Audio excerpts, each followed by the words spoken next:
Assalamualaikum warahmatullahi wabarakatuh. Selamat berjumpa kembali dengan saya Hen Effendi, ASN yang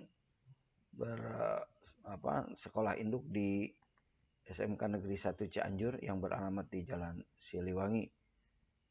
Saya adalah ASN DPK yang bertugas di SMKS Ar-Rahmah Cianjur dan sekolah induk di SMK Negeri 1 Cianjur.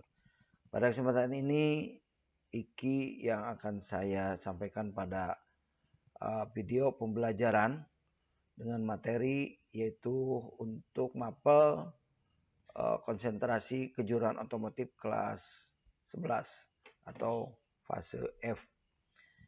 Yaitu dengan judul materi adalah nama-nama komponen AC mobil dan fungsinya. Baiklah, kita akan mulai. Ya, anak-anakku ataupun saudara-saudara sekalian, bahwa AC mobil berperan sebagai pengontrol temperatur ruang di dalam kabin mobil atau di dalam ruangan mobil. Karena ada mekanisme AC pada mobil, karena itu temperatur dan suhu udara dalam kabin dapat ditata sesuai dengan kemauan atau keinginan daripada pengendara. Ini tentu saja akan menambahkan kenyamanan sepanjang berkendaraan ditambah saat cuaca panas dan jarak jauh. Dalam pemakaiannya minimal ada 4 peranan AC mobil yang dapat kita kenali.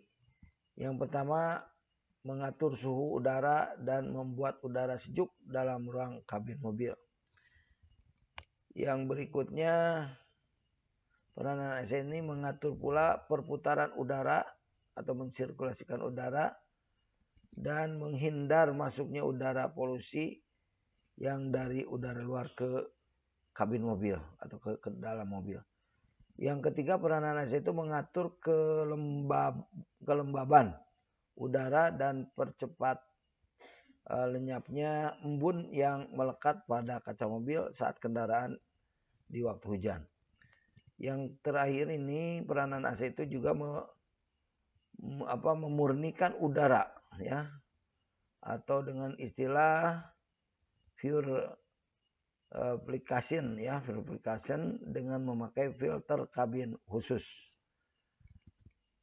Baiklah, di sini ada juga yang namanya gambar daripada skema air conditioning system atau AC, dari mulai refrigerant circuit dengan expansion valve-nya sampai kepada kisi-kisi ataupun celah-celah pengeluaran udara pendingin tentunya, yang di dalamnya ada namanya itu fluorokarbonnya atau zat pendinginnya. Sebagai sebuah sistem AC, mobil terdiri dari banyak komponen tentunya yang juga memiliki beragam fungsi. Apa saja komponen AC mobil ini dan apa fungsi dari masing-masing komponen AC tersebut. Baiklah, berikut ini akan sampaikan 12 nama komponen AC nih, ya, pada mobil tentunya ini. Berikut fungsi-fungsinya. Yang pertama, freon ataupun refrigerant. Refrigerant ini pada komponen AC mobil kerap disebut dengan freon atau dengan refrigerant. Ini merupakan komponen AC mobil yang berfungsi sebagai zat pendingin yang berbentuk gas cair khusus yang disirkulasikan ke dalam saluran sistem AC mobil. Kemudian refrigerant ini juga atau freon ini yang akan menciptakan suhu dingin. Untuk kemudian suhu yang dingin ini dihembuskan ke seluruh bagian dalam kabin mobil, sehingga suhu ruangan atau kabin ini menjadi dingin. Refrigerant ataupun yang disebut dengan freon ini akan menyerap panas pada suhu rendah dan menolak panas pada suhu yang tinggi. Saat ini terdapat beberapa tipe refrigerant yang digunakan dalam sistem AC mobil, seperti tipe R12, tipe R22, dan tipe R134A kecil, yang kini semakin banyak digunakan pada kendaraan terbaru karena dianggap lebih ramah lingkungan. Yang kedua yang disebut dengan komponen AC adalah kompresor. Kompresor ini berfungsi untuk memompa dan menekan freon agar freon bisa memiliki tekanan dan dapat bersirkulasi ke seluruh sistem AC mobil. Tekanan yang diciptakan oleh kompresor AC ini akan membuat molekul freon menjadi lebih rapat. Akibatnya freon akan berubah wujud menjadi cair sehingga proses ekspansi bisa dilakukan dengan mudah dan lancar. Kompresor AC ini terhubung dengan crankshaft, ya, tentunya melalui puli di mesin.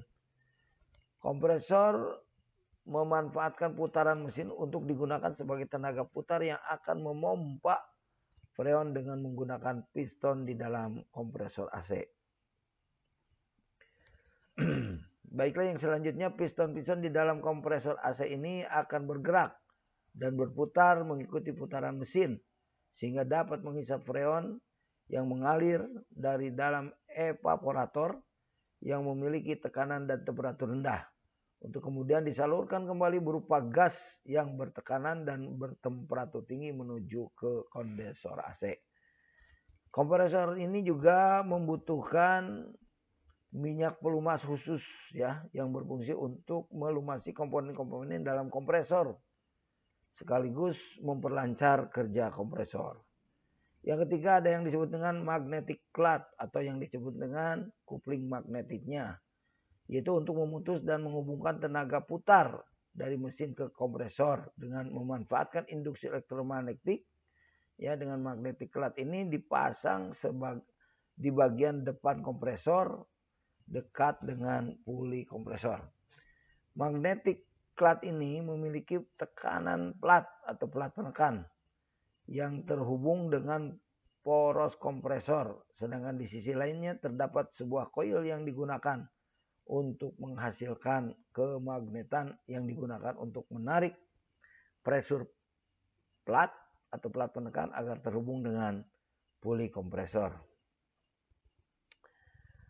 Yang keempat ada yang disebut dengan high pressure hose atau selang tekanan tinggi. Ini juga berfungsi sebagai saluran yang akan mengalirkan freon cair bertekanan tinggi dari kompresor AC menuju ke kondensor AC. Nah, jadi dari kompresor ke kondensor itu digunakan penyambungnya adalah selang bertekanan tinggi atau dengan bahasa asingnya itu high pressure hose. Yang kelima kondensor. Ini berfungsi untuk memindahkan panas dari dalam freon menuju ke udara bebas. Ya, prinsip kerja yang digunakan oleh kondensor ini mirip dengan cara kerja radiator, yaitu panas yang ada pada freon dialirkan melalui sirip-sirip ataupun kisi-kisinya, ya, pada pendingin atau vents. Yang keenam kipas kondensor atau kipas AC. Ya, orang juga kadang-kadang nyebutnya extra fan AC.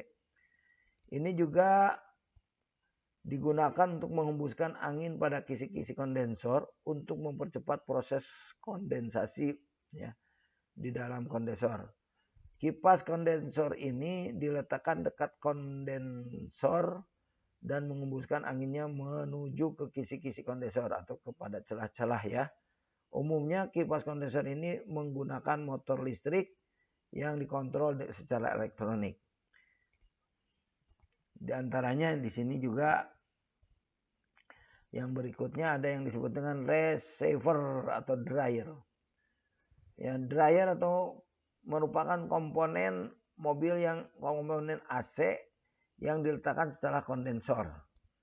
Dryer umumnya berbentuk tabung yang pada bagian atasnya terdapat lubang kaca untuk memantau kondisi freon dalam saluran AC. Yang kedelapan ada yang disebut dengan expansion valve, ya, yaitu untuk mengubah freon cair yang datang dari dryer untuk diubah menjadi bentuk kabut melalui proses spraying ataupun menuju ke evaporator. Proses pengabutan ini akan terjadi akibat aliran freon yang terhambat akibat mengecilnya saluran pada expansion valve sehingga akan meningkatkan tekanan freon.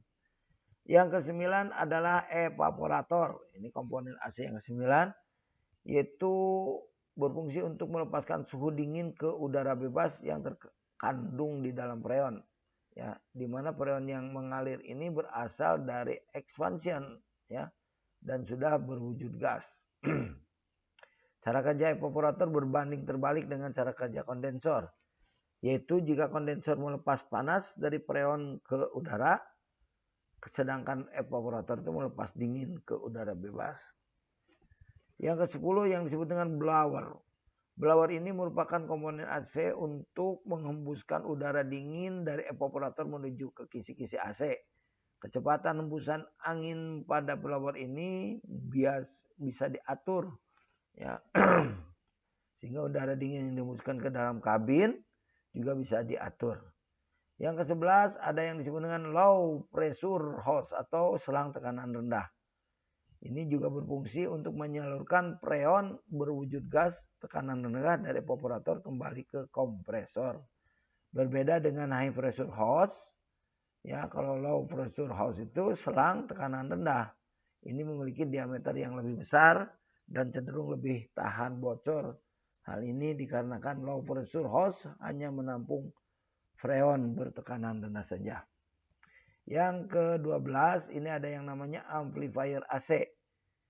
Ya, di mana amplifier AC ini merupakan rangkaian elektronik yang berfungsi sebagai relay otomatis untuk menyambung atau memutus aliran listrik dari aki menuju ke magnetic cloud atau kopling magnetik. Saat ini terdapat dua jenis amplifier, ya, umum digunakan pada AC, yaitu temperatur control amplifier dan temperatur control idling stabilizer amplifier. Yang ke-13 ada yang disebut termostat AC, yaitu mekanisme pendinginan udara kabin AC. Ya, termostat AC ini memiliki peran yang cukup penting dalam penataan temperatur. Ya, termostat AC berperan untuk mengeset suhu dingin dalam kabin supaya masih tetap konstan. Yang ke-14 kabin filter AC. Kabin ini juga merupakan komponen AC yang berfungsi untuk menyaring kotoran di udara yang terhisap masuk ke dalam evaporator. Yang ke-15 modul pengatur suhu. Ini yang terakhir, yaitu sebagai elemen AC yang tersering kita saksikan di dalam kabin mobil. Macamnya ada dua, yaitu mode tombol konvensional dan mode tombol digital, ya. Jadi modul pengontrol ini, temperatur AC ini ya semacam istilahnya tombol-tombol yang bisa dilihat pada dashboard mobil. Terima kasih yang bisa sampaikan. Assalamualaikum warahmatullahi wabarakatuh.